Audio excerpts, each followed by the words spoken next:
Yesterday I did my video, and some of the responses were anywhere from 45 to 65 years old. So I apparently look like a 65-year-old woman to some people. So, needless to say, I did get humbled, and I am going to start a facial routine, which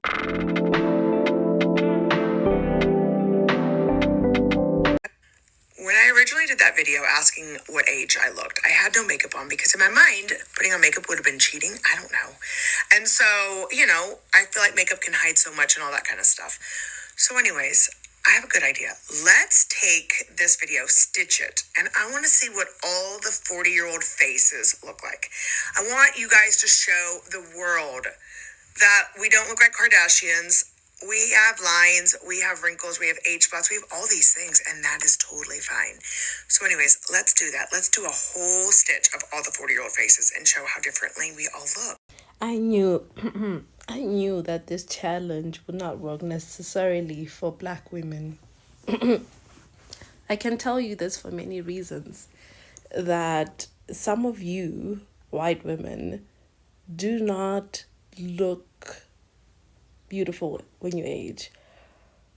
In your majority, they're just few, and you guys will understand what I mean as I make this stitch. Unfortunately, to prove my point, I wanted to make this strictly about white women so that we can see the texture of their skin, that it's beautiful when it's still young. It's beautiful under 20. It's beautiful. At 25, you could see that the sun, literally, they don't need the sun. You don't need that much sun. That skin does not need.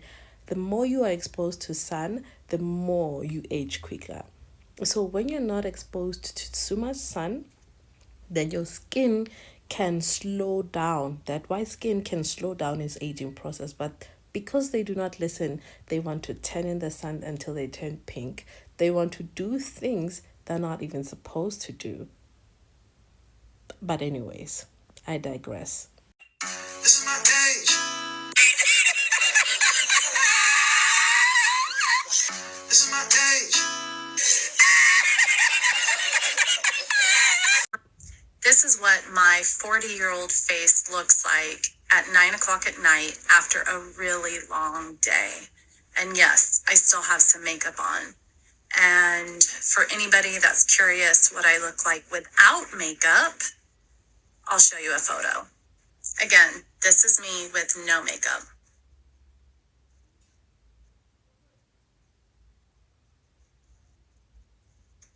So ladies, if you're my age, go to her original video and stitch, because I want to see your beautiful faces too. 60 and 3/4. Is that too old to play this game?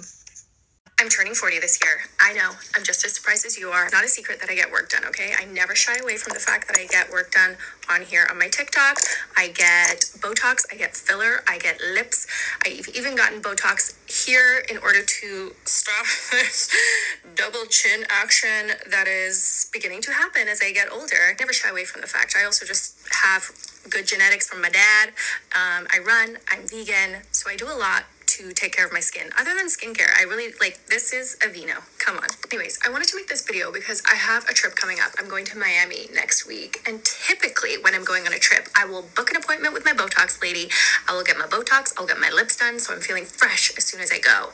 And then I watched a reel from Valeria, I forget her last name, Pavetsky, I think. And she's in her early 30s, but she was saying how media completely screws the way we think about ourselves, especially when we're aging.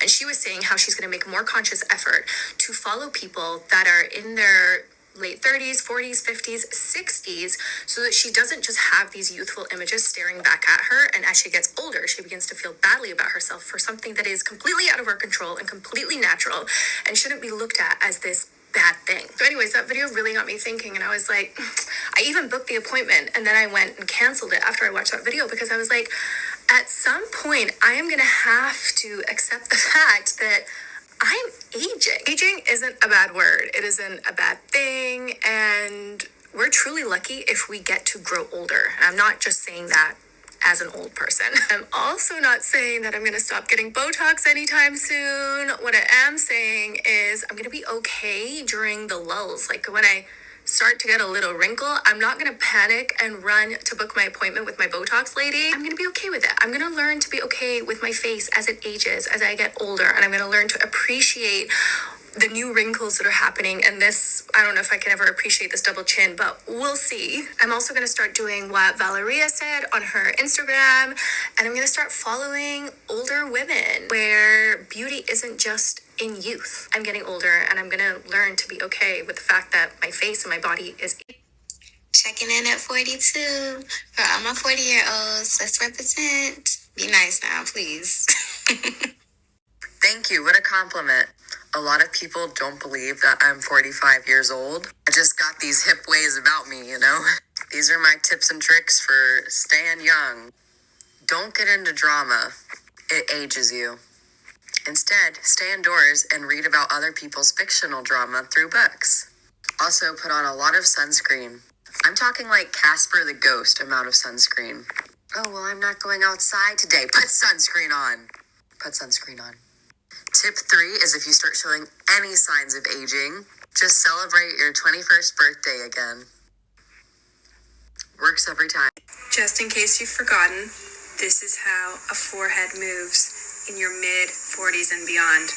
In 1, 2, 3.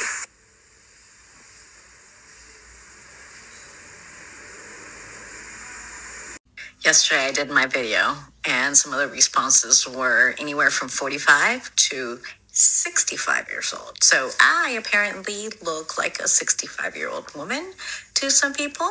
So needless to say, I did get humbled, and I am going to start a facial routine, which I have never had in my life. As a young teenager, I love the sun, so I've got some sunspots. I am a smoker, so I've got wrinkles right here, and that I'm gonna be working on getting rid of. And well, if y'all have any recommendations on what I should use on my face so I don't look like a 65-year-old woman, I'd appreciate them. I apparently look like a 65-year-old woman to some people. Listen to this. I am God. I am one and in alignment with God. From the richness of my hair, the richness of my melanin, my brown rich eyes, my black lips to my gums. I am one with the sun. The sun that gives every organism life, including me, decays others and denies them their protection, which I get for free. I am one with nature. I am ordained, and you can never convince me otherwise. Hence, I'm proudful and I look this good in this melanin. When I say this, I'm not saying it to offend anyone. I believe that's the statement I need to make. However, whenever Black South African men tell me that South African women are the most beautiful in Africa, I'm like, yeah, well, duh. We are, of course. That does not take away the fact. Your opinion on whatever you think, be it beauty, culture, history, tradition, politics, fashion, and the list goes on. It's really not valued, whether they be continental or international. As long as they are Black, they don't matter. On a Western international level, this is jungle fever. Whenever a white man needs to experiment, these are the girlies representing Africa that they want to see represent Africa. And the look is also important. Oftentimes, what we think is beautiful is a caricature to them folks. Another thing that I need to add, which is important, that it's another thing which was a sprinkle, which has like a sprinkle of jealousy as well, when you realize that after 30, you literally not as your skin as a white person becomes elastic. It's like if you love the sun, it becomes way worse. It becomes way worse. Like that lady. She's a smoker. She did whatever she wanted, and that aged her. She looked horrible. Because the sun is not your friend. The sun that nurtures everyone And I guess sometimes that sprinkles a little bit of disdain for the people like us who can just chill in the sun with no problem. In fact, we need the sun more than anything. We need it. But you, on the other hand, it's not about shaming anyone. It's the truth. We need to be comfortable with the truth.